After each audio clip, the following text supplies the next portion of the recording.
সদামং সুচিরমদ্দং মিষ্টন্নদারভ্যৈ নমঃ তুই আয় এসে গাড়িটাকে পুজো করি নে বিষ্ণু সিদ্ধ পূজা করিষ্যামি ওম পদ্মা ভিজে লাওয় নমঃ নাম পূজা বলছি ভিজে দীনবন্ধু সাধুখা কাশ্যপ গোত্র আর তোমার নাম কি বললেন উপোস করতে সদামঙ্গলং কামনার্থং গুরু স্বাতৎসবিতবরিন্দং ভরিদেবস্যায় নমঃ পঞ্চে নমো নমঃ ওম সদা সন্তি ওম সর্বাদৌ সন্তি ওম সন্তি ওম সন্তি।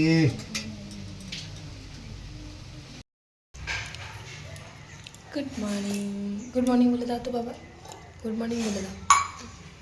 ও তুমি খাচ্ছ এখন? মুড়ি খাচ্ছে, চা দিয়ে মুড়ি খাচ্ছে। আজকে ছুটি, রান্না বান্নার ছুটি আজকে একদম। না রান্না আছে, না না আছে রান্না, মানে একদম ছুটি না, ভাত করতে হবে গরম গরম। আজকে ভাত রান্না করতে আছে। অন্য অন্য পঞ্চমীতে তো রান্না করতে নেই, আজকে রান্না করতে আছে। ভাত, শুধু ভাত, কোনো তরকারি টরকারি করতে নেই, শুধু আলু সিদ্ধ ভাত রান্না করবো না। বুঝলি তুমি আলু সিদ্ধ ভাত খাবে তো? এখন আমরা চা খাচ্ছি, এখন 9টা 10-15 বাজে, চা খাচ্ছি। রান্না বান্না নেই, একটু দেরি করে ঘুম থেকে উঠেছি। কুবলো আমার সাথে বসে বসে চা খাচ্ছি সকালবেলা। বাহ, গুড মর্নিং। সবাই কেমন আছো? সবাই কেমন আছে? সবাই ভালো আছো তো? ভালো আছো তো? একদম বসে বসে ফোন খাচ্ছে। চাটা খা, চাটা খা। এই দুজনে মারামারি লাগিয়ে দিল। তুই ওকে মারতে কে বলেছে দাদাকে? ব্যাকা কোন লাইনটা দেখো তো, মানে ব্যাকা কোন লাইনটা ব্যাকা আছে? কোনো লাইনই দেখা নেই এখানে। দেখো আজকে তো আমার রান্না বান্নার ছুটি, মানে ভাত রান্না করতে আছে। আজকে ওই যে নাগ পঞ্চমী, গাছ পুজো, তো আজকে পঞ্চমীর দিনে মানে কিছু পঞ্চমীতে ভাত বসাতে আছে, আবার কিছু পঞ্চমীতে ভাত বসাতেই নেই। একদম মানে পান্তা ভাত, নয়তো চিড়েমুড়ি খাও, এছাড়া আর কিছু না। কোনো মানে ছ্যাঁকচুক কিচ্ছু করা যাবে না, শুধু জলে সিদ্ধ করে আলু মানে আলু চচ্চড়ি করা যাবে। মানে কড়াইয়ে তেলে ভাজাভুজি কোনো সিন নেই, মানে কিছু ছ্যাঁকচুক আওয়াজই করা যাবে না। তো আজকে ভাতটা আবার বসাতে আছে, মানে আজকের পঞ্চমীতে চালটাকে নেড়ে ভাত বসাতে আছে, শুধু ভাত, তরকারি না। তো সেটাই করব। তাও তো ভালো যে ভাত বসাতে আছে, আলু সিদ্ধ গরম গরম ভাতও তো খাওয়ানো যাবে সব বাচ্চাগুলোকে, কারণ ওরা তো আর মুড়ি টুড়ি খেতে পারে না। আমরা যেমন আলুর তরকারি দিয়ে, আলু চচ্চড়ি দিয়ে মুড়ি খেতে পারি, কিন্তু ছেলেপিলেরা তো মুড়ি খেতে পারে না। আবার তিনবার কি খাবো, মুড়ি খাওয়ালে কি চলে? আর আজকে ওই অঙ্গনারী যে স্কুলে যায় না গুবলু সোনা, ওখান থেকে খিচুড়িটা দেয়, ওই খিচুড়ি খাওয়াই না, কিন্তু আজকে ওকে খাওয়াবো। কারণ জল খাবারে ভাত বসাবো না, কারণ আলু সিদ্ধ ভাত তো দুপুরবেলায় বসাবো। দুপুরে বলতে ওই 1টার দিকে বসাবো। দুপুরবেলা আমরা 2-3টে বেজে যাই খেতে খেতে। এখন যদি সকালবেলা ভাত বসাই, তাহলে দুপুরবেলা ভাত, আলু সিদ্ধ ভাত কেউ খেতে পারবে না। তাই ওই সকালবেলা ওই খিচুড়িটাকে খাইয়ে দেবো আজকে। আর দুপুরবেলা গরম গরম ভাত করবো, রাত্রেবেলা দুটো ভাত রেখে দেবো, যা হোক করে ঠিক খাইয়ে দেবো। এইবার আবার কি হয়েছে জানো তো, পঞ্চমীর লেগেছে আজকে 8:30টার দিকে পঞ্চমী লেগেছে। তো এবার কালকে 7টা না 7:30টার দিকে ছেড়ে যাবে। তো এবার 2 দিনই পুজো, কেউ কেউ আজকে করছে, আবার কেউ কেউ কালকে করছে। কিন্তু কালকে দেখো 7:30টার দিকে ছেড়ে দিলে সারাদিন পঞ্চমী নেই। এবার আজকে করলে সারাদিন পঞ্চমী থাকছে, তাই আমাদের বাড়িতে আজকেই করছে। আমাদের পাড়াতেই আছে কয়েকজন, আজকেও করবে আবার কালকেও করবে। ওই যে শনিবার, ধরো শনিবার, আজকে শনিবারে না অনেকে বিপত্তারিণী করবে, বিপত্তারিণী আছে তো এবার বিপত্তারিণী যারা করবে তাদের বাড়িতে তো মানে একসাথে তো দুটো উপোস করা যায় না, তাই জন্য তারা কালকে পুজো করবে। আর আজকে আমার মাও, আমার শাশুড়ি মাও কিন্তু বিপত্তারিণী করেন, কিন্তু মা বলছে এই শনিবারে করবে না, মা মঙ্গলবারের দিয়ে করবে। তাই জন্য আজকে আমাদের পঞ্চমী পুজোটা করে নেওয়া হলো। আর ওই যে বললাম না, সেদ্ধ সেদ্ধ তরকারি খেতে হয়, আলু চচ্চড়ি। মা তো মুড়ি খাবে, আজকে সারাদিন মুড়িই খেতে হবে। ওই সেদ্ধ সেদ্ধ আলু চচ্চড়ি দিয়ে মুড়ি খেতে হবে। ওই আলুটা জলের মধ্যে দিয়ে, মানে কাঁচা আলুই না ভেজে, আলু জলের মধ্যে দিয়ে ওর মধ্যে নুন, লঙ্কা, তেল একেবারে দিয়ে দেবে। হলুদটা কিন্তু খেতে নেই আজকে, হলুদ দেবে না, একদম সাদা সাদা। ওই চচ্চড়িটা কিন্তু খেতে খুব ভালো লাগে, একদম দারুণ টেস্টি লাগে, একদম হলুদ ছাড়া। মাঝে সাঝে এমনি পঞ্চমী না থাকলেও আমি সেদ্ধ সেদ্ধ আলু চচ্চড়ি করে মুড়ি দিয়ে খাই, খুব ভালো লাগে বেশ। যাই হোক, আজকে তো রান্না বান্না নেই, ওদিকে মা আলু চচ্চড়িটা বসিয়ে দিয়েছে, মা বলল একটু দেখে নামিয়ে দিতে, তো হয়ে গেছে, আমি নামিয়ে দিলাম। আর এদিকে রান্না বান্না নেই বলে যে কাঠের জ্বালানিগুলো আমি বসে বসে রান্নাঘরে চাল থেকে পেরে ছোট ছোট করে ভেঙে রোদে দিয়ে দিলাম, কারণ আজকে সকালবেলা খুব রোদের জোর দিয়েছে। আর পুঁই গাছ হয়েছিল আমাদের চালের উপর, সেই কাঠগুলো পাড়তে গেলাম, পুঁই গাছের ডালটা নিচে নেমে আসলো, তাই ওই ডগগুলো সব কেটে দিলাম। ডগা কেটে দিলে না আবার অনেক ডালপালা বার হবে, অনেক গাছ ছড়িয়ে যাবে। আর ওই যে আমি বলেছিলাম যে আমার দুটো ছাগল কিনেছে, ছাগলে পাগল করে দিচ্ছে, সারাক্ষণ ভ্যা ভ্যা করে ভেবিয়ে যায়, কোনো খাবার কিচ্ছু খায় না। ওই অঙ্গনারীর খিচুড়িটা নিয়ে আসি, ওটা দেয়। আর ডালপালা বলতে শাক পাতা, ভালো ভালো কচি কচি ঘাস তুলে এনে দেবে আমাদের মাঠ থেকে, কিন্তু ছাগলগুলো খাই না। মানে কি বলবো, বড়লোকি ছাগল। আমাদের কাঁঠাল গাছ আছে, কাঁঠাল গাছ থেকে দুটো পাতা এনে দেবে, ওই কাঁঠাল পাতা খাবে, আর ওই মন হলে একটু খিচুড়ি ভাত খায়। তবুও ছাগলগুলোকে বেশি ভাত খিচুড়ি খালে না ঠান্ডা লেগেছে। আমি ভাবলাম আজকে তো রান্না নেই, যত বড় বড় কাঠ আছে সব ওগুলো ছেনি হাতুড়ি দিয়ে কাটবো, মানে যেটা আমি পারি না, কখনো কাটিনি, আমার বর কাটে, সেভাবে আজকে আমি চেষ্টা করব। তো দেখছি আমার বাবা মানে শ্বশুর মশাই গিয়ে একা একাই কাঠ কাটতে বসে পড়েছে, চিন্তা করা, অসুস্থ শরীর নিয়ে কাঠ কাটতে বসে পড়েছে। আমি কাটছি, রেখে দেন। ছেনি হাতুড়ি দিয়ে কাঠ কাটা প্রেশার নেই, কাটতে হবে না, থাক, কাটবো গিয়ে, আমি খেয়ে নিয়ে দিয়ে কাটবো। হ্যাঁ কেটেছে, তখন শরীর ভালো ছিল, এখন তো শরীর ভালো নেই। এখন কি শরীর সেই আগের মতো আছে? সে তো জানি কত কাঠ কেটে জোগাড় করে দিয়েছে আমার। আসলে কাঠগুলো গিটের কাঠ তো, তাই জন্য কাঠ কটা পড়ে আছে, যদি সোজা কাঠ হতো তাহলে আমি কবে কেটে ফেলতাম।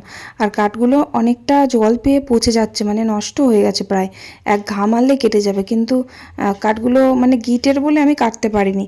তো মানে আমি যে কাঠগুলো কেটেছিলাম সব দা দিয়ে, এবার কুড়ুল দিয়ে কাঠ কাটবো বলে এক ঘা মারতে গেলাম, দেখছি কুড়ুল খুব ভারী, চাকাতেই পারছি না, তাই আমার বর বললো ছেনি হাতুড়ি দিয়ে কাটতে পারো কি দেখো গা।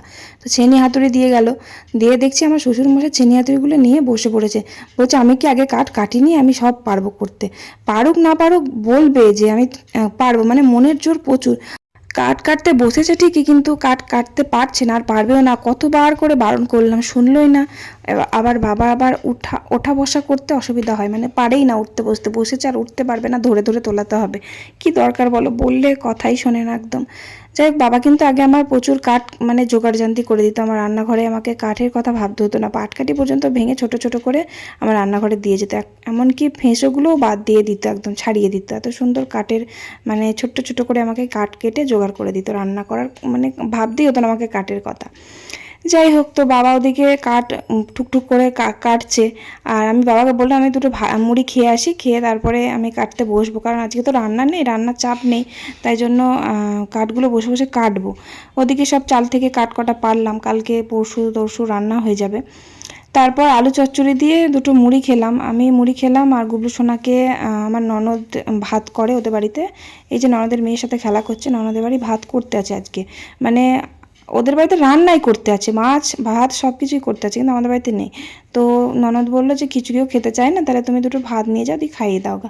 ওদের বাড়িতে ডাল ভাত করেছিল, দুটো নিয়ে এসে গুবলুকে খাইয়ে দিলাম, আর বড় ছেলে খিচুড়িটা খেলো, আমার শ্বশুর মশাই খিচুড়ি খেলো, অনেকটাই খিচুড়ি দিয়েছিল, আর আমার বর পান্তা ভাত ছিল, ও খেলো পান্তা ভাত, আর মা আর আমি মুড়ি খেলাম। আমি এমনিতেও মুড়ি খেতে খুব ভালোবাসি, আলু চচ্চড়ি দিয়ে, আমার কোনো সমস্যা নেই, 3বার যদি মুড়ি খেতে হয় তাই খাবো, আমার খুব ভালো লাগে মুড়ি খেতে আলু চচ্চড়ি দিয়ে। তো আমি দুটো মুড়ি খেলাম, খেয়ে তারপরে ওই কালকে জামা কাপড় কেচেছিলাম, তো কালকে তো রোদ ছিল না ভালো, আজকে খুব রোদের জোর, মানে খুব রোদের জোর দিচ্ছে সকাল থেকে আজকে, তাই ছাদে এসে জামা কাপড়গুলো সব মেরে দিলাম আগে। তারপর ওই 1টার দিকে ভাত বসাতে আসলাম, আর ওই যে বললাম না আমাদের বাড়িতে এক ধরনের নিয়ম আছে, সেটা হচ্ছে ভাত বসাতে আছে, কিন্তু ভাতের চালটাকে একটু হাঁড়ির মধ্যে নাড়াচাড়া করে তারপরে জলটা দিতে হয়, মানে চাল কিন্তু ধুতে নেই। এবার আমি মাকে বললাম যে মা, চালের মধ্যে তো প্রচুর নোংরা, তো চালটা না ধুয়ে কি করে ভাত রান্না করব। তো আমি কি করলাম যে অল্প একটু চাল নেড়েই ভাতটা করতে হয়, তা আমি কিছুটা চাল হাঁড়ির মধ্যে দিয়ে একটু নাড়াচাড়া করে নিলাম, নাড়াচাড়া করে জল দিয়ে দিলাম, দিয়ে চালটা ধুয়ে নিয়ে এসে দিয়ে দিলাম। মাকে বললাম, বলেই করলাম, মা বললো ঠিক আছে তাও হবে, চাল নেড়ে ভাত বসাতে হয়, বসালেই হলো। তো তার জন্য চালটা দেখো, চালে কত নোংরা দেখো, প্রচুর নোংরা চালের মধ্যে। আর ওদিকে আমার জেঠু শ্বশুর কাঠ কাটছে, বাবা কাটতে পারছিল না বলে বাবাকে তুলিয়ে দিয়েছে, দিয়ে জেঠু আবার কাঠ কাটতে বসেছে, বাবা পারে নাকি তাই।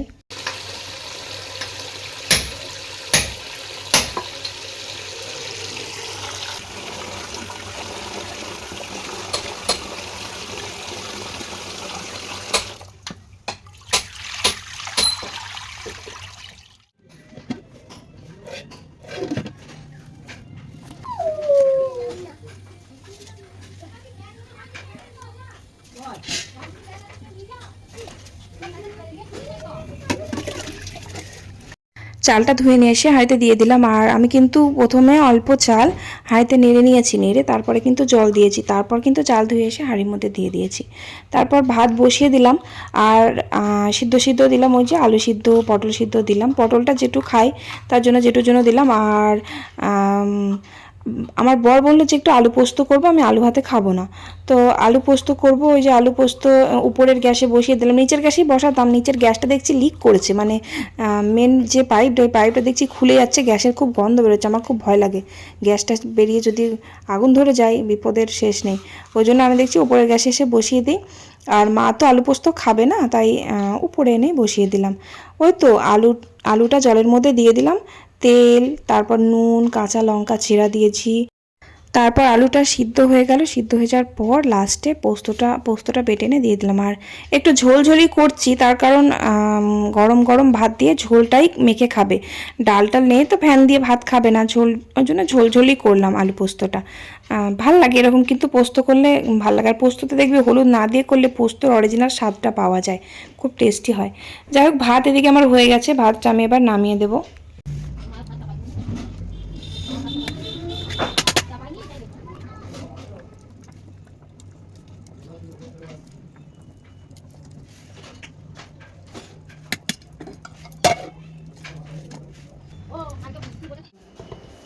হ্যাঁ, এই তো ভাত হয়ে গেছে, নামালাম, ফ্যান চালাচ্ছি এখন।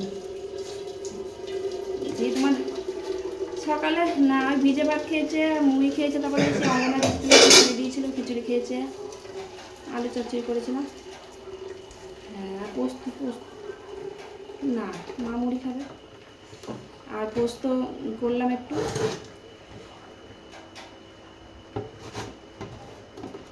হ্যাঁ, ভিজি খেতে হয়তো, ছোটোটা হয়তো চান করাইনি, চান করাবো এবার। হ্যাঁ, ভাতে ফ্যান চালানোর সময় মায়ের ফোনটা বাজছিল, মাসি ফোন করেছিল, মার শাশুড়ি, তাই ফোনে কথা বলছিলাম, মা ছিল না তাই ফোনটা ধরেছিলাম। তো যাই হোক, ভাত হয়ে গেছে, ফ্যানটা ঝরিয়ে দিলাম, আলু সিদ্ধ ভাত, ওদিকে আলু পোস্ত উপরে গ্যাসে করেছি, মায়ের তরকারি আলু চচ্চড়ি মা নিচের গ্যাসে করে নিয়েছে। আর এদিকে আর তো বেশ রান্না নেই, হয়ে গেল আমার আধা ঘন্টার মধ্যেই ভাত হয়ে গেছে। তো এবার গুবলু সোনাকে চান করাবো, আমিও চান করবো, দিয়ে তারপরে আমার বর যখন আসবে গরম গরম ভাত আলু সিদ্ধ, তারপর আলু পোস্ত দিয়ে ঘি দিয়ে গরম গরম ভাত খেয়ে নেবো। যাই হোক, রান্নাঘরটা পরিষ্কার করে নিচ্ছি। আর ওই যে দেওয়ালটা কি অবস্থা হয়েছিল বলো তো, দেওয়ালটা দেখো মাটি দিয়ে রোজ মাটি দিই, প্রত্যেক দিন দিয়ে ভালো করে বেশ লেপে দেখো এখন কি সুন্দর হয়ে গেছে, দেখতেও ভালো লাগছে, খুব কালি হয়েছিল।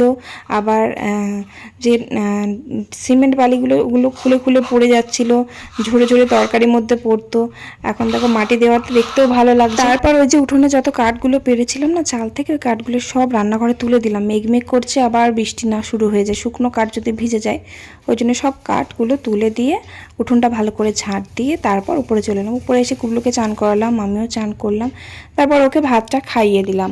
আর সত্যি করে একদম ধোঁয়া ওঠা গরম গরম ভাত, ঘি দিয়ে আলু পোস্ত, তারপর আলু সিদ্ধ, পটল মাখা, কি দারুণ লাগলো, সত্যি অমৃত লাগলো আজকে ভাত কটা। অন্যদিন তো তরকারি দিয়ে খাই, আজকে দুপুরবেলা সত্যি ভাত কটা খুবই ভালো লাগলো খেতে। আর একদিন পঞ্চমী ছিল, সেই দিন রান্না করতে ছিল না, তখন আমি মনে হয় হ্যাঁ আমার ননদের সাথে কলকাতা গেছিলাম সেই দিনকে, ননদের ডাক্তার দেখাতে গেছিলো, এবার ওর বরের কাজ ছিল, ছুটি পায়নি, তাই জন্য আমাকে বলেছিল, যার জন্য আমি গেছিলাম সেই দিনকে রান্না করতে ছিল না। আর আজকে রান্না করতে আছে, এর পরের দিনেরটাও রান্না করতে আছে, এর পরের দিন যে পঞ্চমীটা আছে তারপর দুটো আছে, সেই দুটোতে রান্না করতে নেই, প্রথম পঞ্চমীতে রান্না করতে নেই, শেষ পঞ্চমীতে রান্না করতে নেই। গাছ পুজোর দিন মানে প্রথম পঞ্চমী হচ্ছে গাছ পুজোর দিন রান্না করতে নেই, আর শেষা পঞ্চমীর দিন একদমই রান্না করতে নেই। যাই হোক, আমার জেঠু শ্বশুর মানে ভাত ছাড়া থাকতে পারে না। জেঠু আবার কী করে জানো তো, জেঠুর একটা স্টোভ আছে, স্টোভটা নিয়ে যে আমাদের জায়গার পাশে মানে অন্য জনাদের জায়গা, ওখানে গিয়ে ভাত করে নিয়ে আসতো গরম ভাত। আমি বলতাম একটা দিন ভাত না খেয়ে থাকতে পারবে না, জেঠু থাকতে পারতো না ভাত। তো যাই হোক, এখন দেখি হোটেল থেকে ভাতটা নিয়ে আসে, আগে করতো এটা, এখন হোটেল থেকে ভাত নিয়ে আসে দেখি। আর হোটেলে ভাতগুলো না কেমন শক্ত চাল চাল হয়, আর সবজি ভাত 50 টাকা করে নেয়, এমন বাজে মার্কা সবজি থাকে কি বলবো, মুখেই ওঠে না, এত বাজে সবজি কি বলবো। মানে সেদিনকে নিয়ে এসেছিলো উচ্ছে আলু দিয়ে ভাজা, আর উচ্ছে আলু দিয়ে ছোলা দিয়ে কি একটা তরকারি করেছে, এত তেতো খাওয়া যাচ্ছে না। আর উচ্ছে দিয়ে ডাল, সবেতেই উচ্ছে আর ডাল দিয়েছে সামান্য, আর চাল চাল ভাত, মানে বাচ্চাদের আর বয়স্করা ওই ভাত খেতেই পারবে না, এতটাই শক্ত ছিল।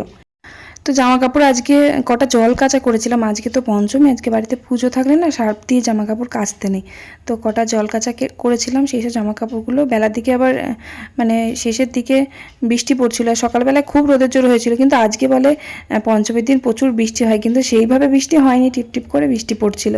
তো জামা কাপড়গুলো নিয়ে এসে ওই সামনে ব্যালকনিতে তার আছে, তারে মেলে দিলাম, রাত্রেবেলায় হাওয়া দেবে, হাওয়াতে শুকিয়ে যাবে। সকালবেলা আবার ওই এখানেই তাড়াতাড়ি রোদ চলে আসে সামনে ব্যালকনিতে, তখন আবার শুকিয়ে যাবে।